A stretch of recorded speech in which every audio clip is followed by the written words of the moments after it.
Tunnel ರಸ್ತೆಗೆ ಸಂಬಂಧಪಟ್ಟಂಗೆ ನೋಡಪ್ಪ, ತಂತ್ರಜ್ಞರ ಅಭಿಪ್ರಾಯ ಪಡೆದು ಮಾಡ್ಬೇಕಾಯ್ತು. ನೋಡ್ರಿ ಪಾಪ ಹುಡುಗ ಎಳಸು, ಅವನಿಗಿನ್ನ ಅನುಭವ ಇಲ್ಲ. ನಾನು ಅವ್ರ ಹತ್ರ ಮಾತಾಡಕ್ಕೆ ಹೋಗಲ್ಲ. ಇಡೀ ಪ್ರಪಂಚ ಎಲ್ಲಿದೆ ಅಂತ ಆತ ಇನ್ನ ಗೊತ್ತಿಲ್ಲ.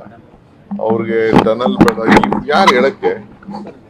ಊಸಿ ಎಲೆಕ್ಷನ್ ನಿಂತ್ಕೊಳಕ್ ಹೇಳಿ ಅಲ್ಲಿ ಹೋಗಿ ಸೆಂಟ್ರಲ್ ಮಿನಿಸ್ಟರ್ ಹೋಗಿ ಸೆಂಟ್ರಲ್ ಮಿನಿಸ್ಟರ್ ಆಗ್ಬಿಟ್ಟು ಇಲ್ಲ ಪಾರ್ಲಿಮೆಂಟ್ ಅಲ್ಲಿ ಅಂತ ಅಂದ್ಬಿಟ್ಟು ಒಂದು ರೆಸಲ್ಯೂಷನ್ ಮಾಡ್ಬಿಡಿ, ಟನಲ್ಲೇ ಬೇಡ ಈ ಪ್ರಪಂಚದಲ್ಲಿ ದೇಶದಲ್ಲಿ ಅಂತ ಅಂದ್ಬಿಟ್ಟು ಒಂದು ರೆಸಲ್ಯೂಷನ್ ಮಾಡಲಿ. ಸುಮ್ಮನೆ ಏನೋ ಹೋಗ್ಲಿ ಅಂತ ನಾನೊಂದು ಮಾತಾಡಕ್ ಒಂದು ಚಾನ್ಸ್ ಕೊಟ್ರೆ ಏನೇನೋ ಮಾತಾಡ್ತಾರೆ. ನಾನು ಹೇಳಿದ್ದು ಗಂಡ ಫ್ಯಾಮಿಲಿ ಸೋಷಿಯಲ್ ಪ್ರಾಬ್ಲಮ್ ಅಂತ ಮೆಟ್ರೋ ಮನೇಲಿ ಇಶ್ಯೂನ ಈ ಕಾರಲ್ಲಿ ಬಿಟ್ಬಿಟ್ಟು ಕಾರಲ್ಲಿ ಯಾಕೆ ಓಡಾಡ್ತಾ ಇದೀನಿ ಅಂತ, ಮೆಟ್ರೋಲ್ ಓಡಾಡ್ಲಿ, ಗೌರ್ಮೆಂಟ್ ಬಸ್ಸಲ್ಲಿ ಓಡಾಡ್ಲಿ, ಎಲ್ಲವರು MLAಗಳು ಮಂತ್ರಿಗಳು ಎಲ್ಲರೂ ಮೆಟ್ರೋಲ್ಲೇ ಓಡಾಡ್ಲಿ. ಯಾರು ಬೇಡ ಅಂತ ಹೇಳ್ತಾ ಇದಾರೆ? ಆಟೋ ರಿಕ್ಷಾಲೇ ಓಡಾಡ್ಲಿ, ಪಬ್ಲಿಕ್ ಟ್ರಾನ್ಸ್ಪೋರ್ಟ್ ಅಲ್ಲೇ ಓಡಾಡ್ಲಿ. ಕಾರ್ ಹಾಕ್ಬೇಕು.